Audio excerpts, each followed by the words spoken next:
हजारों साल पहले पक्षीराज गरुड़ ने भगवान विष्णु से वही सवाल पूछा था जो आज हम सब के मन में है। हे प्रभु, जब प्राणी शरीर छोड़ता है तो वो यमलोक कैसे जाता है? उसके कर्मों का हिसाब कैसे होता है? भगवान विष्णु ने जो जवाब दिया वही गरुड़ पुराण है। ये सिर्फ एक किताब नहीं बल्कि मृत्यु के बाद की दुनिया का एक नक्शा है। तो चलिए इस यात्रा को शुरू करते हैं बिल्कुल शुरुआत से। गरुड़ पुराण के अनुसार जब मृत्यु का समय निकट आता है तो व्यक्ति को एक अजीब सी घबराहट होने लगती है। उसकी आवाज बंद हो जाती है। जानते हैं क्यों? क्योंकि उस वक्त शरीर के अंदर के पांचों प्राण शरीर से बाहर निकलने के लिए संघर्ष कर रहे होते हैं। भगवान विष्णु बताते हैं कि पापी व्यक्ति के लिए मृत्यु का क्षण बेहद कष्टदायी होता है। उसे ऐसा महसूस होता है जैसे उसके शरीर को अंदर से तोड़ा जा रहा हो। शास्त्रों में लिखा है कि एक पापी व्यक्ति को मृत्यु के समय उतना ही दर्द होता है जितना 40,000 बिच्छुओं के एक साथ डंक मारने पर होता है। उसकी आंखें पलट जाती हैं और मुंह से झाग निकलने लगता है। अक्सर आपने देखा होगा कि मरते समय व्यक्ति की नजरें एक कोने में टिक जाती हैं या वो डरने लगता है। आखिर उसे क्या दिखाई देता है? उसे दिखाई देते हैं यमदूत। गरुड़ पुराण के अनुसार जैसे ही आत्मा शरीर छोड़ती है वहां दो भयानक यमदूत प्रकट होते हैं। उनका रंग कौवे जैसा काला, आंखें लाल अंगारों जैसी और उनके हाथों में लोहे के पाश होते हैं। वे हवा में नग्न अवस्था में खड़े होते हैं और दांत पीस रहे होते हैं। ये दूत सिर्फ आत्मा को दिखाई देते हैं। घर वाले सिर्फ शव को देख रहे होते हैं, लेकिन आत्मा उन यमदूतों को देख थर थर कांपने लगती है। अब यहाँ एक बड़ा सवाल आता है, जब शरीर जल गया या दफना दिया गया तो यमदूत किसे ले जाते हैं? गरुड़ पुराण कहता है कि मृत्यु के तुरंत बाद आत्मा अंगूठे के बराबर एक वायु रूपी शरीर धारण करती है। इसे लिंग शरीर कहते हैं। यमदूत इस आत्मा को पाश में बांध लेते हैं, ठीक वैसे जैसे पुलिस किसी अपराधी को गिरफ्तार करती है। उस समय आत्मा अपने परिवार को पुकारती है, अपने धन और घर को देखती है, लेकिन यमदूत उसे एक पल भी रुकने नहीं देते। ये तो बस शुरुआत है। यमदूत उस आत्मा को पकड़कर यमलोक की तरफ ले चलते हैं। लेकिन गरुड़ पुराण में भगवान विष्णु एक चौंकाने वाली बात बताते हैं। यमलोक के रास्ते का दर्शन कराने के बाद यमदूत आत्मा को वापस उसके घर के दरवाजे पर छोड़ जाते हैं। सोचिए, जिस शरीर को जला दिया गया है वो आत्मा अब भी वहीं खड़ी है, अपने ही घर में, अपने ही बच्चों के बीच। लेकिन अब वो एक आत्मा नहीं बल्कि एक प्रेत है। अगले 13 दिनों तक वो आपके साथ रहती है, आपकी बातें सुनती है, लेकिन उसे सबसे ज्यादा तड़प किस बात की होती है? और 10 दिनों तक दिए जाने वाले पिंड से उसका नया शरीर कैसे बनता है? आज पर्दा उठेगा इन गहरे। चॅनलला सबस्क्राइब करा, चॅनलला लाईक करा। वो बार बार अपने मृत शरीर में घुसने की कोशिश करती है, लेकिन यमदूत उसे रोक देते हैं। जब कपाल क्रिया होती है और शरीर पूरी तरह जल जाता है तब आत्मा को बहुत गहरा झटका लगता है। उसका मोह भंग हो जाता है। अब उसके पास न शरीर है न ही उसे कोई देख सकता है। इस अवस्था में आत्मा को भयानक भूख और प्यास लगती है, लेकिन बिना शरीर के वो ना कुछ खा सकती है ना पी सकती है। इसीलिए हम जलांजलि देते हैं और पिंडदान करते हैं। अगर ये ना किया जाए तो आत्मा प्रेत बनकर भटकती रहती है। अब आता है गरुड़ पुराण का सबसे वैज्ञानिक और रहस्यमयी हिस्सा। आखिर मरने के बाद 10 दिनों तक पिंडदान क्यों किया जाता है? क्या यह सिर्फ एक रस्म है? नहीं। भगवान विष्णु गरुड़ जी को बताते हैं कि यमलोक तक जाने के लिए आत्मा को एक नए शरीर की जरूरत होती है, जिसे यातना देह कहते हैं। ये शरीर हमारे द्वारा दिए गए पिंडों से बनता है। पहले दिन के पिंडदान से सिर बनता है, दूसरे दिन से गर्दन और कंधे बनते हैं, तीसरे दिन से हृदय बनता है, चौथे दिन से पीठ बनती है और इसी तरह 10 दिनों में वो सूक्ष्म शरीर पूरी तरह तैयार हो जाता है। जरा सोचिए, अगर किसी का पिंडदान ठीक से ना हो तो क्या होगा? गरुड़ पुराण कहता है कि उसकी आत्मा को अधूरा शरीर मिलता है और वो यमलोक के सफर में भयानक कष्ट सहती है। 10 दिन पूरे होने पर शरीर तो बन गया, लेकिन उसमें जान यानी ऊर्जा आनी बाकी है। 11वें और 12वें दिन के श्राद्ध से आत्मा को भोजन मिलता है। इसी ऊर्जा से उसे यमलोक की 4,47,000 दिनों की कठिन यात्रा करनी है। गरुड़ पुराण में साफ लिखा है, मृत्यु के बाद 12 दिनों तक घर में गरुड़ पुराण का पाठ और दिया जरूर जलना चाहिए। इससे आत्मा को अंधेरे में रास्ता दिखता है और उसे ये समझ आता है कि अब उसका इस लोक से कोई नाता नहीं रहा। फिर आता है 13वां दिन, 13वीं। ये वो दिन है जब यमदूत वापस आते हैं। अब आत्मा प्रेत नहीं रही, उसे नया शरीर मिल चुका है। यमदूत उसे रस्सियों में जकड़ लेते हैं। आत्मा अपने घर, अपने बच्चों और अपनी दुनिया को आखिरी बार देखती है। वो रोती है, गिड़गिड़ाती है, लेकिन यमदूत उसे घसीटते हुए ले जाते हैं। अब शुरू होती है वो यात्रा जो किसी भी इंसान के रोंगटे खड़े कर दे, यमलोक की यात्रा। घर से निकलने के बाद आत्मा को नरक के रास्ते पर चलना पड़ता है, लेकिन इस रास्ते में एक ऐसी बाधा आती है जिसे पार करना पापी व्यक्ति के लिए नामुमकिन है। वैतरणी इसका नाम है वैतरणी।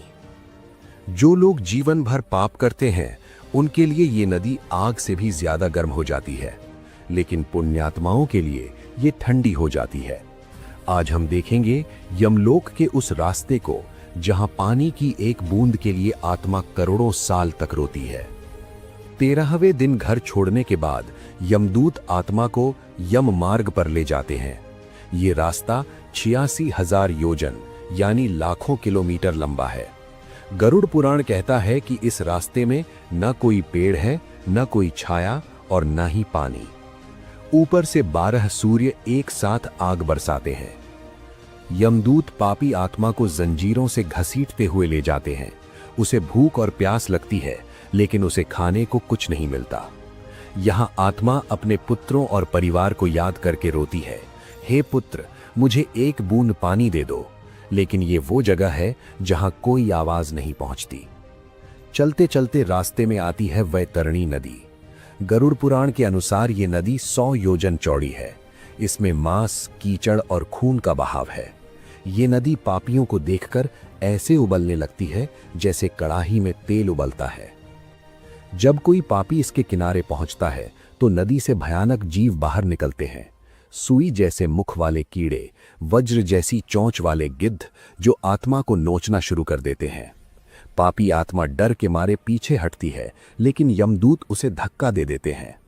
वो डूबती है, फिर ऊपर आती है, फिर डूबती है। उसका शरीर जलता है, लेकिन वो मर नहीं सकती क्योंकि वो तो पहले ही मर चुकी है। ये पीड़ा अनंत काल जैसी लगती है। तो क्या इस नदी को पार करने का कोई उपाय नहीं है? गरुड़ पुराण में भगवान विष्णु एक गुप्त रहस्य बताते हैं। जिस व्यक्ति ने अपने जीवन में या मृत्यु के समय गौदान किया होता है, उसके लिए वैतरणी नदी के किनारे एक नाव या दिव्य गाय आ जाती है। वो आत्मा गाय की पूंछ पकड़कर बिना कष्ट सहे इस खौलती हुई नदी को पार कर जाती है। इसीलिए हिंदू धर्म में मरने से पहले वैतरणी गौदान का इतना महत्व है। जो दान नहीं करता उसे तैर कर ही जाना पड़ता है और नदी का मांस खाने वाले जीव उसे छोड़ते नहीं हैं। जैसे तैसे वैतरणी पार करके 47 दिनों के सफर के बाद आत्मा पहुंचती है धर्मराज नगर यानी यमपुरी। यहाँ चारों दिशाओं में 4 द्वार हैं, लेकिन पापी आत्मा को दक्षिण द्वार से ले जाया जाता है जो अंधेरे और भय से भरा है। यहाँ गंधर्व और अप्सराएं नहीं, बल्कि चित्रगुप्त के भयानक दूत इंतजार कर रहे होते हैं। अब समय है फैसले का। यमराज के दरबार में पहुंचते ही आत्मा के सामने खुलता है चित्रगुप्त का बही खाता। क्या आपको लगता है कि आपके छिपे हुए पाप किसी ने नहीं देखे? चित्रगुप्त की किताब में न केवल आपके कर्म बल्कि आपके मन के विचार भी लिखे होते हैं और गवाही देने के पुण्यात्माओं को यमराज भगवान विष्णु के समान सुंदर, सौम्य और मुस्कुराते हुए नजर आते हैं। उन्हें देखकर आत्मा को शांति मिलती है। लेकिन पापियों को यमराज काल के रूप में दिखते हैं। भैंसे पर सवार, काले बादलों जैसा रंग, 30 योजन लंबा शरीर और आंखें ऐसी जैसे जलती हुई भट्टी। उनकी आवाज प्रलय के बादलों की गर्जन जैसी होती है, जिसे सुनकर पापी आत्मा वहीं मूर्छित या बेहोश हो जाती है। यमराज के पास ही बैठते हैं उनके मुनीम भगवान चित्रगुप्त। उनके पास एक रहस्यमयी किताब है जिसे अग्रसंधानी कहा जाता है। इसमें हर जीव के जन्म से लेकर मृत्यु तक का एक एक सेकंड का हिसाब है। चित्रगुप्त यमराज से कहते हैं, हे धर्मराज, इस जीव ने जीवन भर झूठ बोला, धोखा दिया, लेकिन दुनिया के सामने शरीफ बना रहा। इसने अमुक दिन अमुक समय पर यह पाप किया था। आत्मा अक्सर अपने पापों से मुकर जाती है, वो झूठ बोलती है। तब यमराज बुलाते हैं उन गवाहों को जिनके सामने आप कभी झूठ नहीं बोल सकते। गरुड़ पुराण में लिखा है कि सूर्य, चंद्रमा, वायु, अग्नि, आकाश, भूमि, जल, दिन, रात और स्वयं धर्म, ये सब आपके गवाह हैं। इतना ही नहीं, चित्रगुप्त श्रवणों से पूछते हैं जो हर वक्त आपके कंधों पर बैठे होते हैं। जब ये गवाह गवाही देते हैं तो आत्मा का झूठ पकड़ा जाता है। जैसे एक अपराधी सीसीटीवी फुटेज देखकर चुप हो जाता है, वैसे ही आत्मा अपना सिर झुका लेती है। अब कोई बहाना नहीं, कोई माफी नहीं, अब समय है सजा सुनाने का। चित्रगुप्त हिसाब जोड़ते हैं। अगर पाप कम और पुण्य ज्यादा है तो आत्मा को स्वर्ग या पितृलोक भेजा जाता है। लेकिन अगर पापों का घड़ा भर चुका है तो यमराज उसे कुंभीपाक या रौरव जैसे भयानक नरकों में भेजने का आदेश देते हैं। यमराज कहते हैं, हे मूर्ख जीव, जब तू पाप कर रहा था तब तुझे बड़ा आनंद आ रहा था, अब उस आनंद की कीमत चुकाने का वक्त आ गया है। यमराज का आदेश मिलते ही यमदूत उस आत्मा को नर्क की ओर फेंक देते हैं। लेकिन नर्क कोई एक जगह नहीं है। गरुड़ पुराण में 28 तरह के भयानक नरकों का वर्णन है। क्या आप जानते हैं, झूठ बोलने वालों के लिए अलग नर्क है, धोखा देने वालों के लिए अलग, और पराई स्त्री या पुरुष पर बुरी नजर रखने वालों को लोहे की गर्म मूर्ति से चिपकाया जाता है। आज हम उन 28 प्रमुख नरकों का दरवाजा खोलने जा रहे हैं। क्या आप में सच देखने की हिम्मत है? यमराज के दरबार से सजा सुनाए जाने के बाद यमदूत आत्मा को नर्क लोक में फेंक देते हैं। गरुड़ पुराण में 84 लाख नरकों का जिक्र है, जिनमें से 28 मुख्य नरक सबसे भयानक माने गए हैं। यहां एक सवाल आता है, अगर शरीर जल चुका है तो नरक में जलता कौन है? भगवान विष्णु कहते हैं, आत्मा को मिला वो यातना शरीर इस तरह बना होता है कि वो न तो मर सकता है और न ही बेहोश हो सकता है। उसे सिर्फ दर्द महसूस होता है, अनंत दर्द। सबसे पहले बात करते हैं रौरव नर्क की। ये नर्क उन लोगों के लिए है जो झूठी गवाही देते हैं या दूसरों की संपत्ति हड़प लेते हैं। यहाँ रुरुलाम के भयानक जीव होते हैं जो सांप और बिच्छू जैसे दिखते हैं। जैसे ही पापी यहाँ गिरता है, हजारों रुरु उसे एक साथ नोचना शुरू कर देते हैं। वो भागता है, लेकिन जमीन जलते हुए कोयलों की बनी होती है। अगला है कुंभीपाक। ये नाम आपने शायद सुना होगा। ये उन लोगों के लिए है जो अपने स्वाद के लिए बेजुबान जानवरों की हत्या करते हैं या उन्हें तड़पाते हैं। गरुड़ पुराण कहता है, जैसे तुमने उन्हें पकाया वैसे ही तुम्हें पकाया जाएगा। इस नर्क में विशाल कड़ाहे में गर्म तेल खौलता रहता है। यमदूत पापी को उसमें जिंदा उबालते हैं। जब उसकी खाल गल जाती है तो उसे बाहर निकालकर फिर से ठीक किया जाता है ताकि उसे दोबारा उबाला जा सके। आज के दौर में यह पाप बहुत आम हो गया है, व्यभिचार। जो स्त्री या पुरुष अपने जीवन साथी को धोखा देते हैं और पराये लोगों के साथ संबंध बनाते हैं, उनके लिए गरुड़ पुराण में सबसे दर्दनाक सजा है। उन्हें तप्त मूर्ति नर्क में भेजा जाता है। वहां लोहे की एक बेहद खूबसूरत मूर्ति होती है जिसे आग में तपाकर बिल्कुल लाल कर दिया जाता है। यमदूत पापी को कोड़े मारते हैं और उस जलती हुई मूर्ति को आलिंगन करने के लिए मजबूर करते हैं। जैसे ही वो उसे गले लगाता है, उसका पूरा शरीर जलकर राख हो जाता है और फिर जुड़ जाता है। ये सजा तब तक चलती है जब तक उसके पाप नहीं धुल जाते। जो लोग अपने कर्तव्यों से भागते हैं, मित्रों को धोखा देते हैं या वेदों या धर्म का अपमान करते हैं, उन्हें 80 पत्र वन जंगल में छोड़ा जाता है। ये एक ऐसा जंगल है जहां पेड़ों के पत्ते तलवार की तरह धारदार होते हैं। यमदूत पापी को दौड़ाते हैं। जैसे ही वो भागता है, तलवार रूपी पत्ते उसके शरीर को चीर देते हैं। हर कदम पर उसका शरीर कटता है। और जो लोग अपनी शक्ति के नशे में दूसरों को सताते हैं या जरूरतमंदों की मदद करने के बजाय उनका अपमान करते हैं, उन्हें अंधकूप में गिराया जाता है जहां सिर्फ अंधेरा है और जहरीले सांप उन्हें डसते रहते हैं। ये सजाएं सुनकर शायद आपका मन डर गया हो, लेकिन गरुड़ पुराण का उद्देश्य डराना नहीं बल्कि सही राह दिखाना है। भगवान विष्णु कहते हैं कि जो मनुष्य जीते जी अपने पापों का प्रायश्चित कर लेता है, ईश्वर से माफी मांग लेता है और दोबारा वो गलती न करने की कसम खाता है, उसे इन नरकों का मुंह नहीं देखना पड़ता। लेकिन सजा काटने के बाद क्या होता है? जब नर्क की सजा पूरी हो जाती है तो आत्मा को दोबारा पृथ्वी पर भेजा जाता है, लेकिन इंसान के रूप में नहीं। पाप कर्मों के अनुसार कोई कुत्ता बनता है, कोई सुअर तो कोई पेड़। गरुड़ पुराण के 5वें अध्याय में पक्षीराज गरुड़ ने भगवान विष्णु से यही प्रश्न पूछा था कि प्रभु, मरने के बाद जीव को किस आधार पर नया शरीर मिलता है और पिछले जन्म के पापों का निशान अगले जन्म में शरीर पर कैसे दिखाई देता है। हमारे कर्म ही हमारे अगले शरीर का बीज बोते हैं। भगवान विष्णु बताते हैं कि जो लोग गंभीर पाप करते हैं उनकी आत्मा को नरक की सजा काटने के बाद भी शांति नहीं मिलती, उन्हें अलग अलग योनियों में भटकना पड़ता है। गुरु का अपमान। जो शिष्य अपने गुरु का अनादर करता है वह अगले जन्म में जल रहित स्थान में भयानक ब्रह्म राक्षस बनता है। चोरी का फल। सोने की चोरी करने वाला कीड़ा बनता है और अनाज की चोरी करने वाला चूहा बनता है। विश्वासघात। जो व्यक्ति किसी के भरोसे को तोड़ता है वह अगले जन्म में मछली बनता है। स्त्री का अपमान। महिलाओं का अपमान करने वाला या उन पर अत्याचार करने वाला अगले जन्म में भयानक रोगों से ग्रसित होता है या उसे भेड़िया बनना पड़ता है। क्या आप जानते हैं कि वर्तमान जीवन की बीमारियां हमारे पिछले जन्मों का सिग्नेचर होती हैं? गरुड़ पुराण के अनुसार अंधापन। जो व्यक्ति दूसरे की संपत्ति या स्त्री पर बुरी नजर रखता है वह अगले जन्म में अंधा पैदा हो सकता है। कोढ़। गौ हत्या या महापाप करने वालों को कोढ़ का रोग मिलता है। गूंगापन। जो लोग अपने ज्ञान का अहंकार करते हैं या झूठ बोलते हैं वे अगले जन्म में मूक यानी गूंगा पैदा होते हैं। भगवान विष्णु कहते हैं कि 84 लाख योनियों यानी पशु, पक्षी, कीट पतंगों में भटकने के बाद जब पाप और पुण्य का संतुलन बराबर होने लगता है तब जाकर ये अनमोल मानव तन मिलता है। लेकिन याद रहे, मनुष्य का जन्म केवल भोग के लिए नहीं बल्कि पिछले कर्मों को सुधारने और मोक्ष की ओर बढ़ने के लिए मिलता है।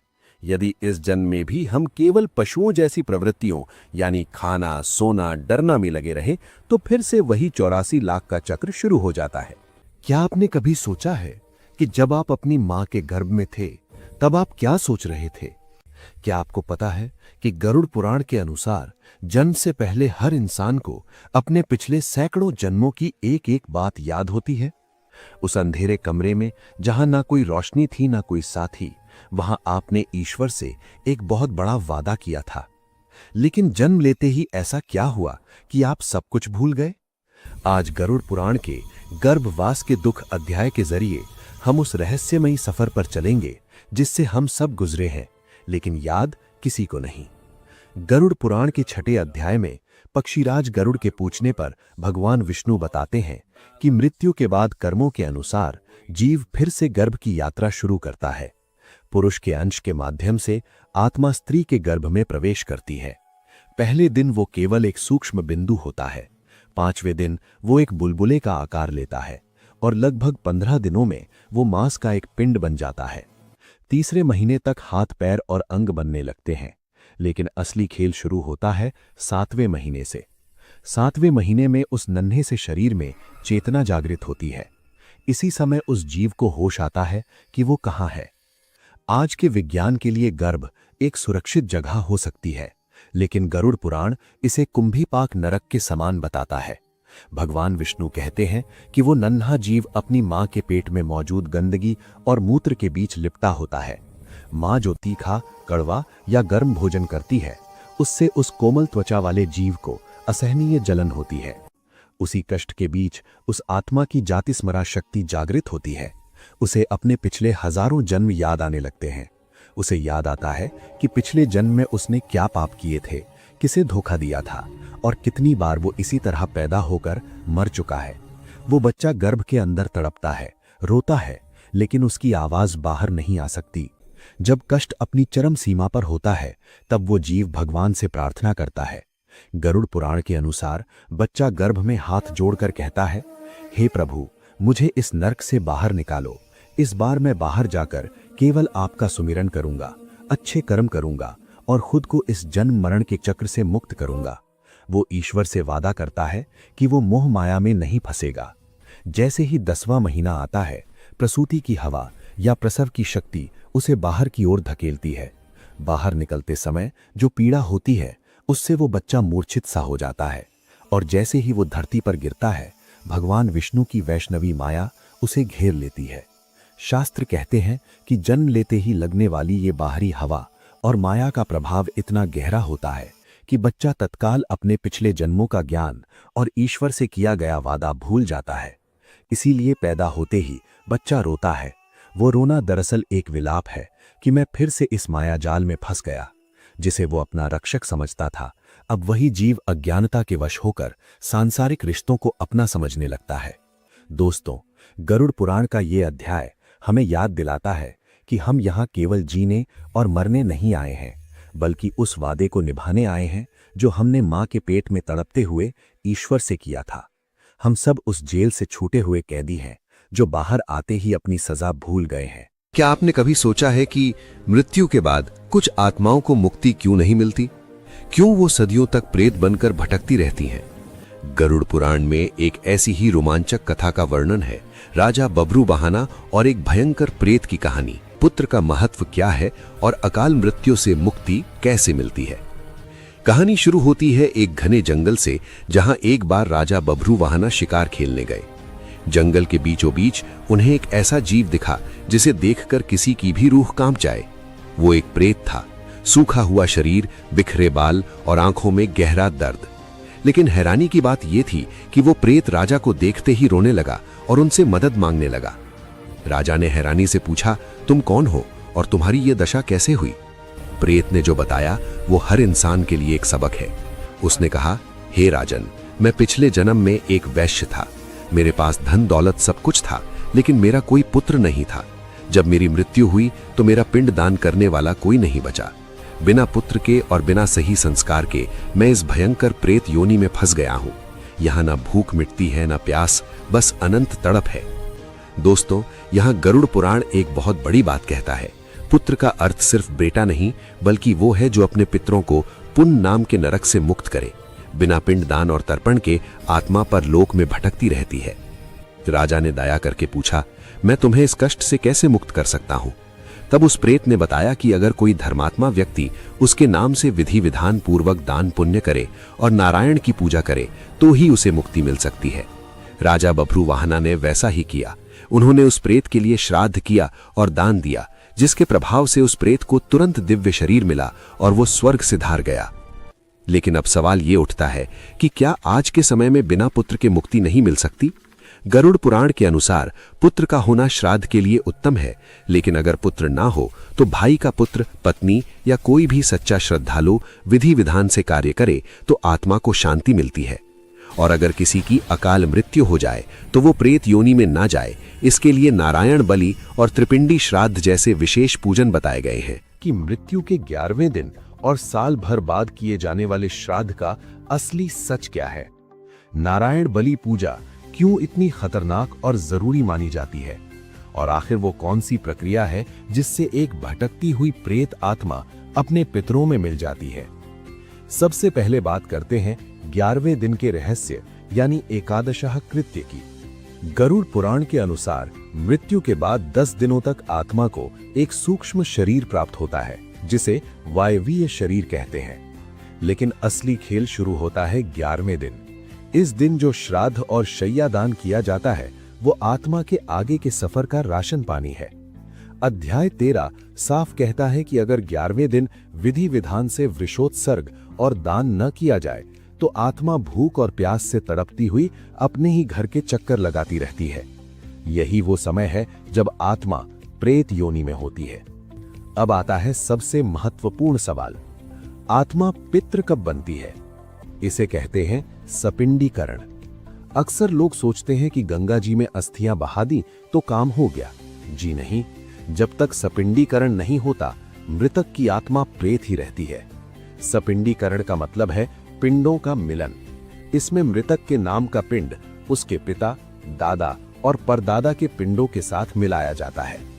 ये रस्म आमतौर पर 12वें दिन या फिर साल भर बाद बरसी पर की जाती है।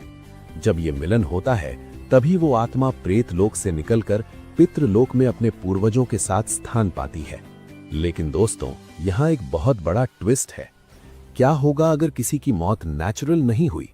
अगर किसी की मृत्यु एक्सीडेंट में, जहर से, फांसी लगाकर, जलने से या सांप के काटने से हुई हो, या फिर किसी ने आत्महत्या की हो? शास्त्र कहते हैं कि ऐसी आत्माओं का साधारण श्राद्ध या पिंडदान नहीं किया जा सकता। ऐसी आत्माएं अतृप्त होकर भयंकर कष्ट भोगती हैं और परिवार में पितृदोष या प्रेत बाधा उत्पन्न करती हैं। इनके लिए गरुड़ पुराण में एक विशेष उपाय बताया गया है, नारायण बलि पूजा। नारायण बलि ही वो एकमात्र तरीका है जिससे अकाल मृत्यु को प्राप्त हुई आत्मा को भगवान विष्णु के धाम भेजा जा सकता है। इसमें भगवान विष्णु को ही मुख्य देवता मानकर श्राद्ध किया जाता है। ये पूजा 11वें दिन या फिर किसी योग्य ब्राह्मण के निर्देश पर तीर्थ स्थान में करानी चाहिए। याद रखिए, नारायण बलि के बिना अकाल मृत्यु मरने वाले की मुक्ति असंभव है। अंत में बात करते हैं बरसी यानी वार्षिक श्राद्ध की। 1 साल का समय आत्मा के लिए एक लंबी परीक्षा की तरह होता है। जब साल भर बाद बरसी का श्राद्ध किया जाता है तो यमराज उस आत्मा को बंधन मुक्त कर देते हैं और उसे नया शरीर या उच्च लोक प्राप्त होता है। तो दोस्तों, श्राद्ध और पिंडदान सिर्फ एक रस्म नहीं बल्कि अपने प्रियजनों के प्रति हमारा प्रेम और कर्तव्य है। अगर आपके जीवन में भी बिना वजह परेशानियां आ रही हैं तो एक बार अपनी कुंडली में पितृदोष की जांच जरूर कराएं और विधिवत नारायण बलि या श्राद्ध करें। अगर आपको गरुड़ पुराण की ये जानकारी महत्वपूर्ण लगी हो तो वीडियो को लाइक करें और कमेंट में ओम नमो नारायण लिखना न भूलें। अध्याय 13 अशौच निर्णय और गया श्राद्ध। वीडियो के अंत तक बने रहिएगा क्योंकि आखिरी बात आपकी सोच बदल सकती है। सबसे पहले समझते हैं सूतक और पातक क्या होता है। हमारे शास्त्र कहते हैं जब किसी घर में जन्म होता है या मृत्यु होती है तो सिर्फ भावनात्मक बदलाव नहीं आता बल्कि एक सूक्ष्म ऊर्जात्मक असंतुलन भी पैदा होता है। इसी को कहा गया है अशौच। जन्म के समय इसे कहते हैं सूतक और मृत्यु के समय पातक। अब सवाल यह है कि क्या जन्म पाप है या मृत्यु अशुभ है? बिल्कुल नहीं। असल में जन्म और मृत्यु दोनों ही प्रकृति के सबसे पवित्र द्वार हैं। लेकिन जब आत्मा एक लोक से दूसरे लोक में जाती है तो उस संक्रमण के समय परिवार, वातावरण और शरीर तीनों पर उसका प्रभाव पड़ता है।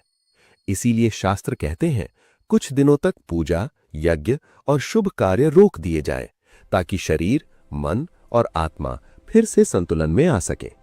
यही है अशौच का असली कारण, डर नहीं, समझ। अब आते हैं सबसे गहरे रहस्य पर, गया श्राद्ध।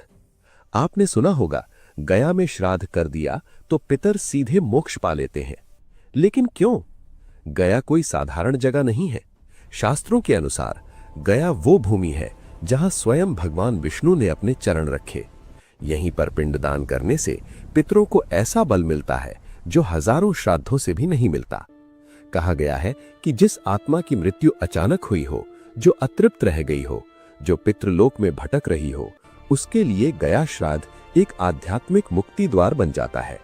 यही कारण है कि शास्त्र कहते हैं गया में श्राद्ध करने से सिर्फ पिता या दादा नहीं बल्कि 7 पीढ़ियां ऊपर और 7 पीढ़ियां नीचे शांति पाती हैं। सोचिए, आपके एक कर्म से आपकी आने वाली संतानों का भाग्य सुधर सकता है। लेकिन यहां एक बेहद जरूरी बात है, गया श्राद्ध सिर्फ रस्म नहीं है। अगर नियमों की अनदेखी की जाए, अगर अशौच की अवस्था में या गलत विधि से किया जाए तो फल आधा रह जाता है। इसीलिए अध्याय 13 में बहुत स्पष्ट नियम बताए गए हैं, कब श्राद्ध करना चाहिए, कब नहीं करना चाहिए और अशौच समाप्त होने के बाद कौन कौन से कर्म करने चाहिए। शास्त्र हमें डराते नहीं हैं, शास्त्र हमें तैयार करते हैं। अब आखिरी और सबसे अहम सवाल, क्या गया श्राद्ध मोक्ष के लिए जरूरी है? सच ये है, मोक्ष केवल गया से नहीं मिलता। मोक्ष मिलता है सही कर्म, सही समय और सही श्रद्धा से। लेकिन अगर किसी आत्मा की यात्रा अधूरी रह गई हो तो गया श्राद्ध उस यात्रा को पूरा करने का सबसे शक्तिशाली माध्यम बन जाता है। इसीलिए इसे कहा गया है श्राद्धों का राजा। दोस्तों, जन्म और मृत्यु अंत नहीं है, ये केवल दरवाजे हैं और शास्त्र हमें उन दरवाजों से सही तरीके से गुजरना सिखाते हैं। वे लोग जो अपने जीवन में सच्चाई, त्याग और सेवा के मार्ग पर चलते हैं, उनकी आत्मा का मार्ग अलग होता है। वे न केवल अपने जीवन में सुख और शांति का अनुभव करते हैं बल्कि उनके जाने के बाद भी उनकी यात्रा अद्भुत होती है। जब एक पुण्यात्मा का शरीर समाप्त होता है, उनकी आत्मा सीधे उच्चतर लोक की ओर जाती है। ये मार्ग कठिनाइयों और भय से रहित होता है। जैसे हम सूर्य की ओर बढ़ते हैं, वैसे ही उनकी आत्मा प्रकाशमय और ऊंचे ऊर्जा वाले क्षेत्र में प्रवेश करती है। ध्यान देने वाली बात यह है कि पुण्यात्मा की आत्मा को कभी भी नर्क के दुख भोगने की आवश्यकता नहीं पड़ती। उनके जीवन के अच्छे कर्म उन्हें स्वर्ग की ओर ले जाते हैं। ये कोई कल्पना नहीं, बल्कि वेदों और पुराणों में बार बार उल्लेखित सत्य है। स्वर्ग केवल भौतिक सुख नहीं है, ये आध्यात्मिक आनंद और मानसिक शांति का स्थान है। वहां कोई दुख, रोग या भय नहीं होता। आत्मा पूरी तरह स्वतंत्र होती है, प्रकाश और ऊर्जा में लिपटी हुई। स्वर्ग में समय जैसी हमारी पृथ्वी पर समझ है, वहां अस्तित्व में नहीं होती। वहां की अनुभूति पूर्णतया आनंदमय होती है। जो आत्मा वहां जाती है, वो अपने किए गए अच्छे कर्मों के अनुसार सुख का अनुभव करती है। उदाहरण के लिए, यदि किसी ने जीवन में दूसरों की सेवा की है, दूसरों की मदद की है और सच्चाई के मार्ग पर चला है, तो उसके लिए स्वर्ग में परमानंद और प्रकाश का अनुभव होता है। लेकिन दोस्तों, स्वर्ग भी अनंत काल तक नहीं रहता। वहां भी आत्मा का पुण्य समाप्त होता है। जब ऐसा होता है, तो आत्मा फिर से पृथ्वी पर सद्गुणों वाले परिवार और अच्छे कुल में जन्म लेती है। ये पुनर्जन्म भी किसी संयोग से नहीं होता। वो आत्मा उन परिस्थितियों में जन्म लेती है जहां उसे अपने पिछले पुण्य के अनुसार फिर से अच्छे कर्म करने का अवसर मिले। यानी पुण्यात्मा का जीवन सतत अच्छे कर्मों की श्रृंखला में चलता रहता है। ध्यान रहे, ये चक्र सिर्फ पुण्यात्माओं के लिए नहीं है। हर आत्मा अपने कर्मों के अनुसार सुख और दुख के जन्म मृत्यु के चक्र से गुजरती है। लेकिन जो लोग सतत पुण्य और धर्म के मार्ग पर चलते हैं, उनकी यात्रा स्वर्ग और मोक्ष की ओर सरल और तेज होती है। धर्मात्माओं का जीवन हमें यह सिखाता है कि जीवन में छोटे छोटे अच्छे कर्म, दूसरों की मदद और सच्चाई का पालन केवल हमारे लिए नहीं, बल्कि हमारी आत्मा के उज्जवल भविष्य के लिए भी महत्वपूर्ण है। चॅनलला सबस्क्राईब करा, चॅनलला लाईक करा, हिट